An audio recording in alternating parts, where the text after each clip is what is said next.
Coming up on Arirang News, the death toll in China from the coronavirus rises to more than 1,300, along with another 5,000 cases. Japan has reported its first death, and the U.S. reports another case as well. The South Korean government promises financial aid to industries hurt by the coronavirus outbreak, encouraging people to continue their spending and consumption as usual.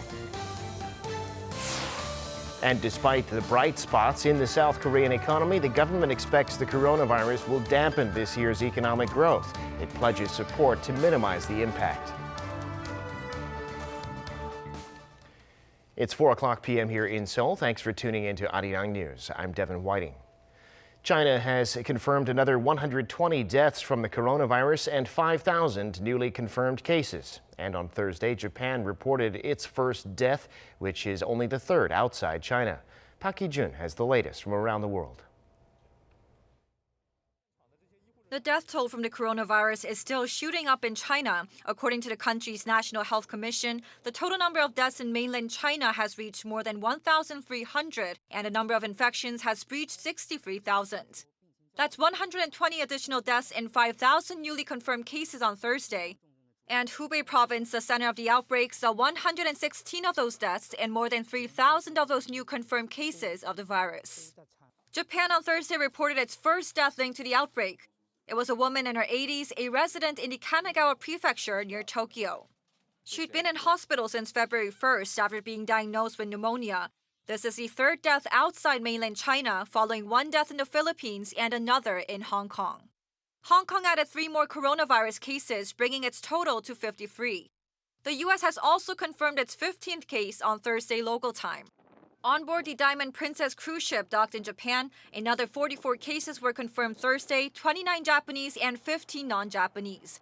That brings the total number of infected cases to 218. After putting the 3,600 passengers under 2 weeks of mandatory quarantine, Japanese health officials plan to let those aged 80 or older to leave the ship as early as Friday if they test negative for the virus. Park Hee-jun, Arirang News. China's Hubei province is using a new way of counting the number of coronavirus infections. Patients don't have to test positive for it, but can be confirmed just through the symptoms they show. The World Health Organization says this will help find new cases more quickly, as the numbers this week have reflected. Lee Seung-jae reports. 14,840.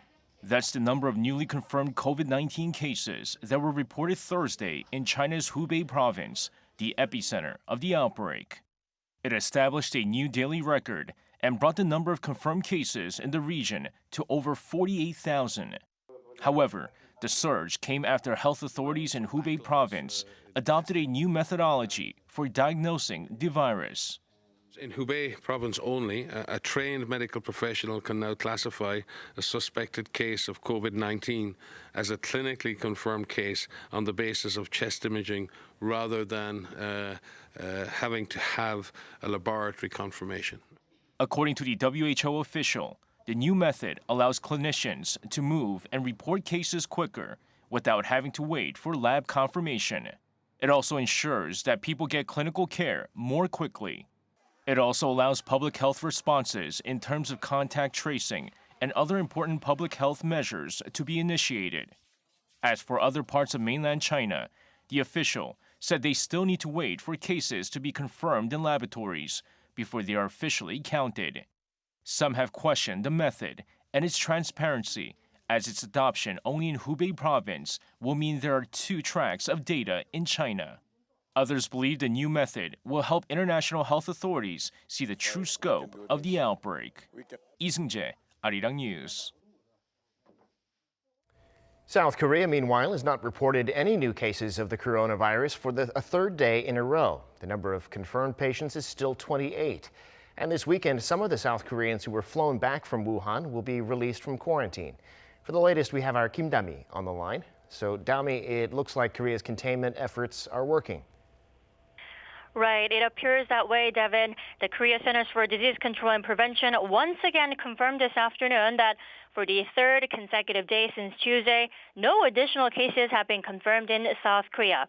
Like you touched upon, the total number of cases remains unchanged at 28, with 7 already out of hospital after making full recoveries.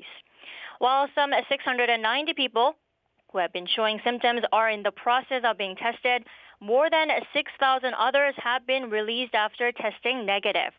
And more good news is expected this weekend. The passengers who were on the first and second charter planes from Wuhan, who were quarantined upon arrival, are set to be sent home on Saturday and Sunday, respectively. The KCDC says roughly 700 passengers who have been quarantined in 2 state-run facilities in Asan and Jincheon in Chungcheong province have all tested negative after being quarantined for 2 weeks. On Saturday, 366 people from both facilities will be released, and the following day, another 334 will leave after a short farewell ceremony in the morning. In a briefing Friday, Prime Minister Chung Se-kyun thanked the authorities and local residents in Chungcheong province for their understanding and support during the quarantine period. The Prime Minister also mentioned that more patients are recovering from the virus and stressed that the government is continuing to work hard for the safety and protection of the public. Back to you, Devin. All right, Kim Da-mi, thank you for that. Now, the U.S. State Department, in other news, says it's deeply concerned about the coronavirus potentially affecting North Korea and is ready to help. It says Thursday that it's prepared to support American and international organizations working in the North by facilitating approval for them. The statement came after the Red Cross called for an urgent exemption to the sanctions on Pyongyang. It wants to be allowed to make a bank transfer to its office in North Korea, saying it's essential as a life-saving intervention. Senior U.S. military officials accused North Korea of continuing to disregard international norms and to promote regional unrest. Speaking to the U.S. Senate Armed Services Committee on Thursday, Strategic Commander Admiral Charles Richard said the regime continues to test ICBMs and increase its stockpile of short and medium-range missiles. With the committee discussing next year's defense budget, Admiral Richard called for America's defenses to be ramped up. It's spring training time in Major League Baseball. 2 South Korean pitchers, the Toronto Blue Jays' Yoo Hyun-jin and the St. Louis Cardinals' Kim Kwang-hyun, are starting their journeys with their new teams. Gan Hyung-woo reports. On Thursday, the Toronto Blue Jays' spring training stadium attracted the most cameras and reporters it had seen in years. They came to see one of the team's new players, Ryu Hyun-jin, also known as the Korean Monster. Blue Jays manager Charlie Montoyo described the 32-year-old lefty as an ace, adding that every time Ryu takes the mound, the team has a chance to win. This offseason, Ryu signed a 4-year contract worth $80 million with the Blue Jays, the biggest deal ever for a South Korean pitcher. This came after his monstrous 2018-2019 campaign with the LA Dodgers. He led both the American and National Leagues with an ERA of 2.32 while earning his first All-Star selection to become the starting pitcher for the National League. Ryu was also the runner-up for the NL Cy Young Award, an annual honor given to the best pitcher of the regular season. Now he's starting his new life in Toronto. The Korean Monster is going to have a chip on his shoulder this season. Another South Korean pitcher, Kim Kwang-hyun, has made the front page of the St. Louis Cardinals' official website. The headline reads, "Lefty Kim comes out firing in first session." The 31-year-old threw more than 50 pitches, whereas starters are normally asked to throw 30 to 40 pitches in their first spring outings. Although the South Korean pitcher repeatedly said he's open to any role with the Cardinals, Kim looks to be competing for the 5th starting rotation spot. In the winter, the lefty signed a 2-year contract worth $8 million with the Cardinals, finally realizing his lifelong dream of playing in the MLB. Over 12 seasons with the SK Wyverns and the Korea Baseball Organization, Kim had an ERA of 3.27 while throwing 7.8 strikeouts per 9 innings. Although he cemented his place as one of the best pitchers of his time in the Korean League, the lefty, or as he likes to be called KK, will have to prove himself again in the big leagues. Gan Hyung-woo, Arirang News.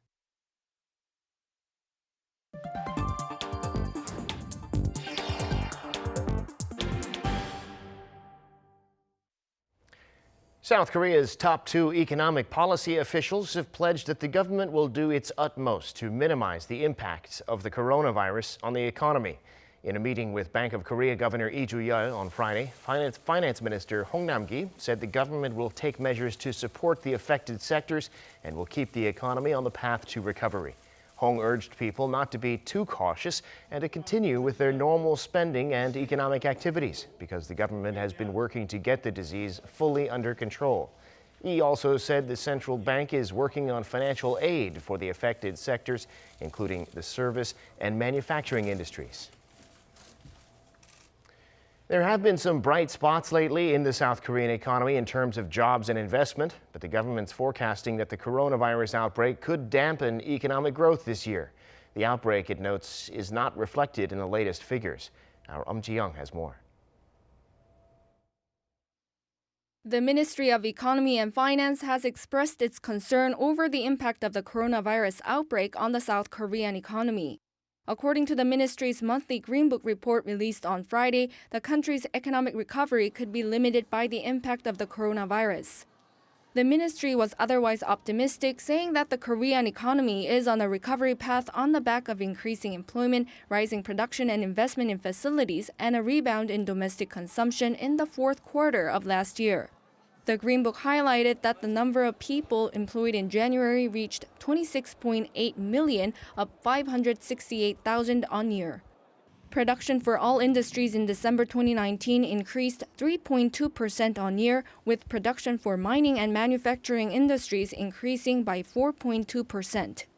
Investment in facilities also rose 11.1% on year in December, and construction investment rose 2.1%. Domestic consumption increased in the fourth quarter of 2019, up 1.7% compared to same period of the previous year. The Green Book also said the increase in the price of DRAM semiconductors and the recovery of the global economy will likely have a positive impact on the Korean economy. However, the government expressed concerns that the outbreak of the coronavirus could negatively impact the growth of the Chinese and the world economy, which in turn could hamper Korea's economic recovery. An official at the Ministry of Economy and Finance said the numbers in this month's Green Book do not fully reflect the effect of the coronavirus as the disease first broke out at the end of January. He said the government will support the affected sectors and will devote all efforts to minimize the harm to the South Korean economy. Ji-young, Arirang News. South Korea's import and export prices both fell in January. According to the Bank of Korea, the country's import price index fell 0.8% from the previous month, marked by falling global oil prices. The price of Dubai crude was around $64 a barrel last month, down almost 1% from the month before. South Korea's export prices were also down 0.8% from last December. The central bank said the fall in export prices was largely due to the weakening greenback against the local currency. Time now for an in-depth look at the market news this afternoon, and for that I'm joined on the line by Mr. Daniel Yu, global strategist at Yuanta Securities. Mr. Yu, thank you for coming on today. Thank you for having me today. So coming off a series of new highs, stocks on Wall Street were down overnight on concerns about the coronavirus. What's the story there exactly, and where do you see things going from here? Sure. It seems that the distrust of the Chinese data continues to exist. China's Hubei province reported that additional of 116 deaths and 4,823 new cases as of the end of February 13th. Of the new cases, the government said that 3,095 were clinically diagnosed. So it's like a separate way of looking at things. In total, Hubei authorities said that 51,986 people have been infected in the province. After this, the United States have said that they have very little confidence in the information coming out of China regarding the count of the coronavirus cases. Clearly, this has impacted globally. Most of the market fell because of that news, and continuation of the uncertainty regarding the coronavirus exists. However, though, if you look at the U.S. market, at the beginning of the market, it fell as high as 1%, but mostly that losses were recovered. NASDAQ closed at 0.14% decline, and S&P was only down 0.16%. The reason for that is because a lot of people already suspected that numbers were probably underplayed. And also, a lot of people are expecting much or more aggressive government boosting measures, both sides from the U.S. as well as China. So if that's the case, then market seems to be taking a bit of a breather. Of course, it might be difficult to rise further continuously, but also at the same time, it might not fall as significantly as most people are worried about. Well, now here in Korea, the Kospi might have taken Wall Street's cue, but in fact, it was up today. What happened in Korean stocks? Yes, as you said, that is the case, that Kospi has rebounded by 0.5%, and Kosdaq was up about 0.2%. It seems that the market is taking a bit of a relieved rally or relieved rise per se. And main reason for that is because yesterday was the option closing day, so volatility had occurred. However, today, because of the additional aggressive measures by the government on both sides from the U.S. As well as China, and also Korean government is saying that they will monitor this quite aggressively. So they have a bit of more dependency on government measures. The concern of the COVID-19 continues to exist, but high dependency on liquidity injection exists as well. The Federal Reserve of U.S. said that it is closely monitoring the coronavirus and its impact on the China as well as the global economic growth. Jerome Powell said that they will do anything in the future if there is any sign of slowdown or recession, and that they will use the quantitative easing again. And they continue to say that they will continue to provide ample liquidity to support the system. It seems that that is the case not just for U.S., but global economy as well, and also that is for Korea as well. So therefore, people are having more dependency and trust in regards to what government is doing in regards to this incident. Well, in other news, we see, according to the BOK, that Korea's export prices were down last month in won terms because of the Korean currency's recent appreciation. These figures, however, do not reflect the impact of the coronavirus. And, of course, the won has since weakened quite a bit. Tell us about these figures and what you think might happen this month. Yes. The much-awaited rebound in South Korean export may not be coming as easily as export prices slid back in January to hit the lowest in more than 3 years, even without the news of virus outbreak setback. As you said, the export price index slipped about 0.8% on month to 96.59 in January after a brief tick-up in previous month. And it is lowest since the January of 2016 when it stood at 93.46. Against a year ago, it actually fell 2.7%, down for the 8th straight month. This is clearly because of the Korea's high dependency on the memory chip prices. If you look at the memory chip prices, it plummeted about 41.4% for a year earlier. That is making that impact. However, though, we do think that the overall prices can recover if you exclude the coronavirus impact, as the more demand for the memory is actually happening. However, though, because of the coronavirus incident, the first quarter numbers are not going to look good because China's demand slowed quite significantly. So therefore, for the short-term period, the export price is not going to recover that much for the time being. However, though, if the coronavirus does settle down with the spring coming, with the higher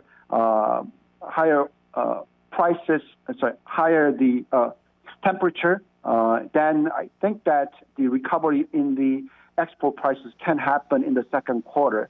But for the time being, still everybody's a bit skeptical in terms of how that's going to play out in the future. All right, Mr. Yu, we'll be watching that closely, but I have to leave it there for today. Thanks so much for sharing your expertise. We appreciate it.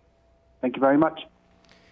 Now, Samsung Electronics' newest foldable smartphone model has arrived in South Korea and is available to buy right now. Samsung and the country's three telecommunications giants started online and offline sales of the Galaxy Z Flip at 9 a.m. Korea time. For those who want one without a new SIM card, they can be bought online through sites like Samsung.com or Coupang. According to industry sources, around 20,000 units will be released in the first week. The Galaxy Z Flip retails for $1,400 in South Korea.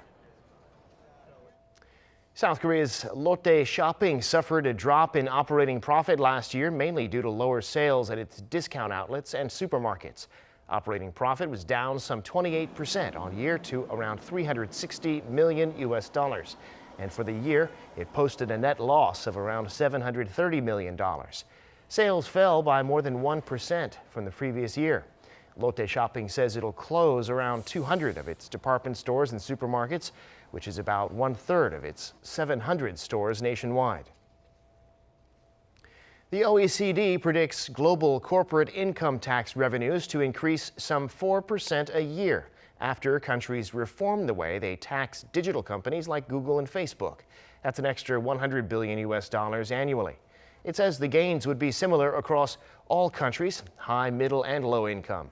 The OECD says it aims to get an agreement on digital taxation done by the end of the year. The U.S. and France have been in a standoff over the issue for months. The Trump administration claims such taxes unfairly target American tech giants like Apple, Google, and Facebook. These days, people encounter artificial intelligence all the time, whether they know it or not. Browsing the internet, shopping in the store, AI shapes our experiences in all kinds of ways. But some say the way machines are starting to think for us and leave us with only the illusion of choice is unhealthy. Oh Soo-young explores this issue in London.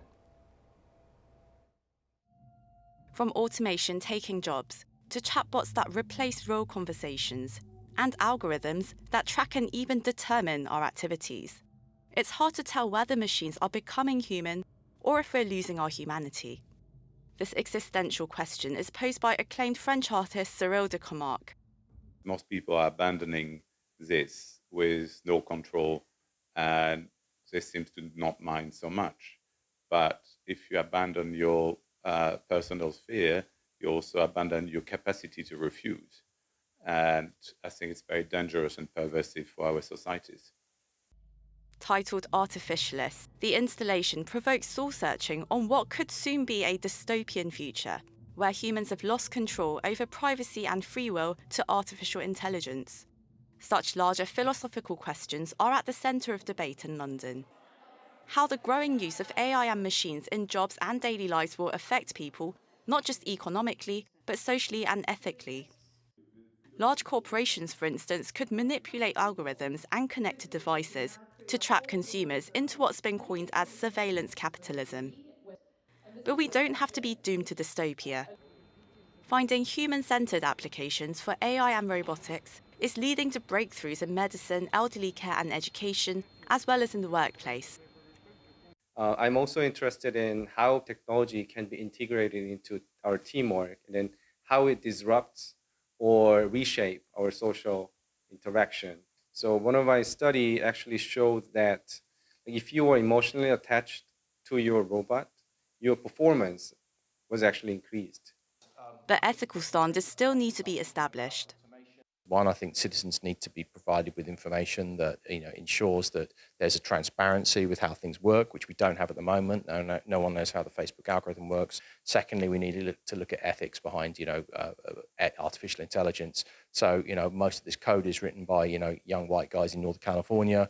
Is this the right way to proceed? How can we ensure that there's diversity and inclusion in these kinds of algorithms, because it's baked in at the very beginning. So we have to ensure that minorities and people of colour, women, are part of these conversations. AI isn't just going to change our industrial landscape and make our lives more convenient. The growing presence of smart technology in our lives and how we interact with it could change the core of who we are. And we still don't know whether these technologies will ultimately empower us or enchain us. Oh Soo-young, Arirang News, London.